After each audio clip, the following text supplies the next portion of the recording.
बनारस की एक ऐसी परंपरा है जो सबको एक जोड़ देती है। सब इस रस में रंगा जाते हैं कि एक दूसरे से फूलों की होली खेलते हुए दिल मिलते हैं और दिमाग को घर पे रख के आते हैं और एक रंगीन और हंसमुख मिजाज में सारे स्ट्रेस सारे टेंशन को घर पे छोड़ करके और दोस्त यारों के साथ एक बाबा की नगरी में एक फूलों की होली खेलते हैं जो गुलाब बाड़ी के नाम से जानी जाती है, जो हर साल की भांति और होली के अगले दिन या दूसरे दिन हमेशा से होती रही।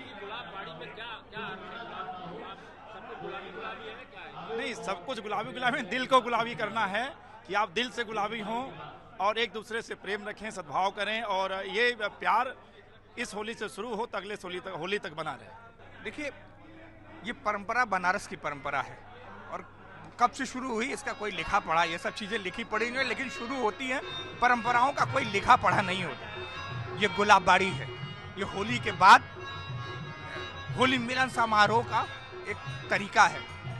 हम बनारस की होली की बात करें तो रंगभरी एकादशी से भगवान विश्वनाथ से, जो यहाँ के आराध्य हैं, उनसे अनुमति लेने के बाद ये बनारस की होली शुरू होती है। और ये शुरू होने के साथ कल हम लोगों ने होली मनाई, अब उसके बाद होली मिलन समारोह की परंपरा शुरू हो गई। और जो गुलाब बाड़ी होती है, ये पुराने जमाने में बनारस में ऐसा कहा जाता है कि ये रईसों की परंपरा थी और ये एक परंपरा धीरे धीरे खत्म हो रही थी, तो उसको यहाँ पर फिर से जीवित करने का प्रयास पिछले 10-15 सालों से ये कुर्ता पजामा और दुपलिया टोपी, बनारस की ये खास, इसको कहते हैं दुपलिया टोपी, ये खास पहचान है, ये बनारसी पन की पहचान है। इस पे देखिए कलगी लगी है और यहाँ पे आप देखेंगे गुलाब की पंखुड़ियाँ हैं।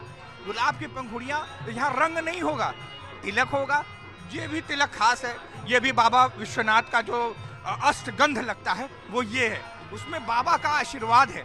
और ये जो आप गुलाब की पंखुड़ियाँ देख रहे हैं, ये प्रतीक है कि इनकी गमक आपके जीवन में पूरे साल गमकती रहे, सुवासित होती रहे।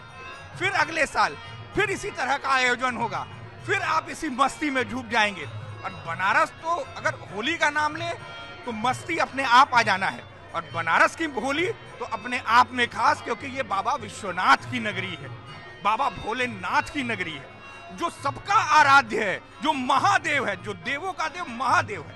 तो वहाँ की होली की तो बात ही अलग है। और आपको लग रहा होगा, यहाँ पर आप आए हैं, आप देख रहे होंगे कि ये ऐसा माहौल, ये अजब माहौल जमता है। यहाँ कोई उदास मन आपको नहीं दिखेगा, झूमता हुआ, नाचता हुआ, गुनगुनाता हुआ, हंसी चेहरे पर हर किसी पे रहेगी। और यही बनारस है, यही बाबा विश्वनाथ है और यही काशी है।